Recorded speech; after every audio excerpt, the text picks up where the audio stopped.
Opening of the 35th session of the People's Council of Nghệ An Province. Term 18. Kremlin. Russia prioritizes long-term peace over a temporary ceasefire. Venezuela responds after the U.S. seizes oil tanker in the Caribbean. Hello, so good to see you again in today's news. I'm Hoàng Yên, and here we go, the first step of the show. This morning, the 18th Annual People's Council of Nghệ An Province 2021-2026 convened the opening session of its 35th meeting, the regular year-round session for 2025. The session takes place over 2 days, 11 and the 12th of December, focusing on assessing the implementation of socio-economic development tasks, national defense and security in 2025 and during the 2021 to 2025 period. Delegates will also decide on targets, tasks, and solutions for socio-economic development, public investment, and the 2026 budget, while reviewing and adopting the socio-economic development plan for the 2026 to 2030 period. The Provincial People's Council will consider 32 reports and debate and vote on 44 draft resolutions across various sectors, many of which contain important items that directly impact socio-economic development, culture, education, healthcare, and people's livelihoods. In addition, on the morning of the 11th of December, based on the personnel proposal submitted by the Provincial People's Committee, the deputies of the Provincial People's Council elected the Vice Chairman of the Provincial People's Committee for the 2021 to 2026 tenure in accordance with regulations.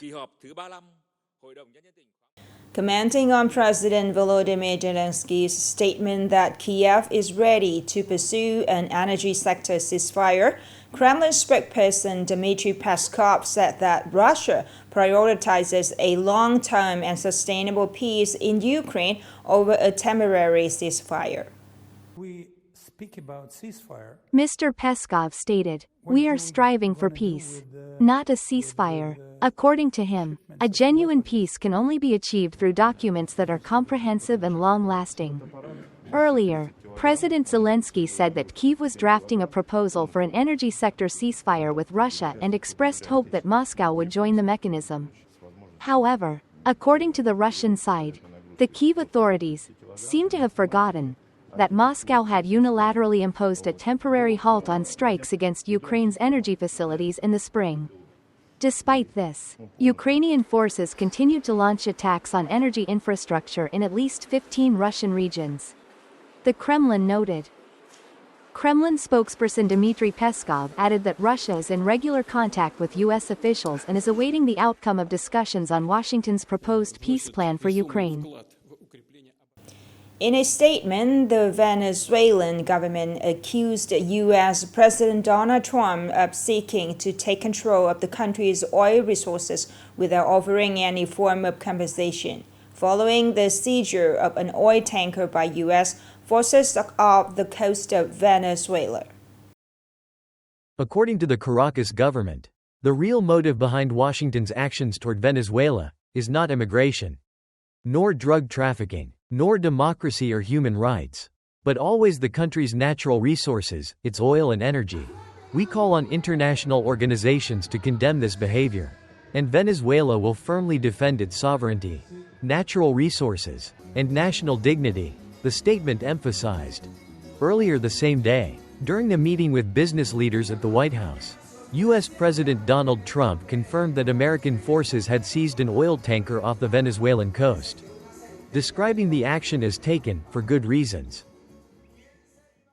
Upcoming are some updated news.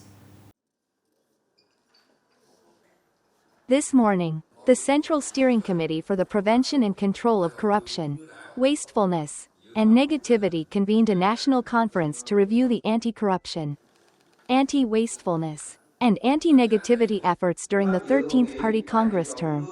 The conference focused on a comprehensive assessment of the results achieved, as well as discussions and proposals for a wide range of coordinated solutions aimed at strengthening prevention measures, ensuring the timely detection and handling of violations, and enhancing the accountability of agencies and units at all levels, from central to local, over the coming years.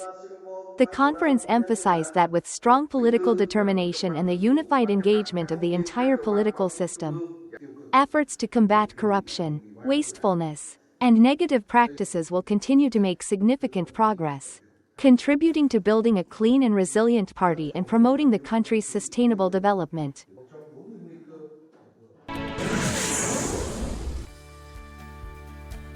With more than 92% of National Assembly deputies voting in favor, the National Assembly has passed the amended personal income tax law. Under the revised law, the progressive tax schedule for personal income is reduced from 7 brackets to 5. With wider income ranges for each bracket, the lowest tax rate of 5% applies to monthly incomes of up to 10 million Vietnamese dongs. The highest tax rate remains at 35%, but now applies to incomes exceeding 100 million Vietnamese dongs per month, instead of the current threshold of 80 million Vietnamese dongs. With the new tax brackets, all individuals currently subject to personal income tax will see a reduction in their tax obligations compared to the existing tax schedule.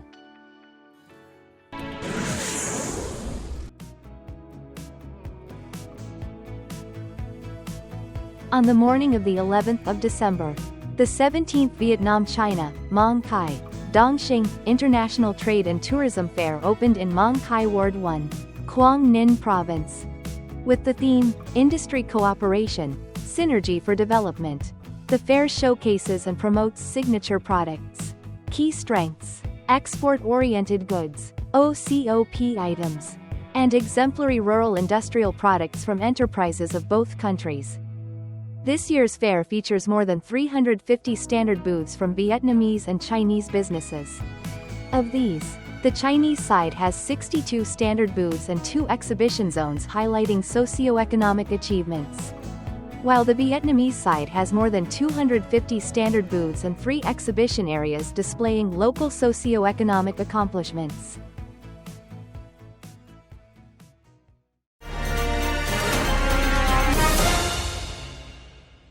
The festive spirit of Christmas is drawing near. The market is becoming increasingly lively, offering a wide variety of accessories and decoration services to welcome the holiday season. More in the story today. With just under 2 weeks until Christmas, shops and cafes are beginning to sparkle with the festive colors of the season, adorned with eye-catching decorative accessories. During these days, decorators and event stylists like Ms. Nok Bitch are busy completing setups for their clients. Christmas is practically the final festive season of the year.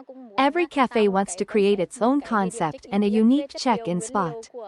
This year's trending decor materials are velvet fabrics in a wide range of colors.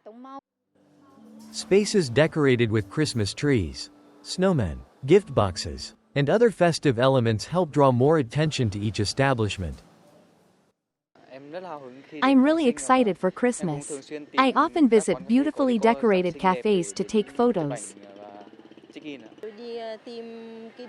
I'm looking for a bow to decorate for Christmas. Everyone wants something warm and cheerful for the holiday. In addition to traditional decor items, many products this year come in more attractive designs, from materials and styles to greater versatility. They're not only for decoration but can also be used as gifts for the Christmas season. This year, many items are designed with higher usability, such as teddy bears, Christmas-themed notebooks, and hair bows. Velvet bows are especially popular this year.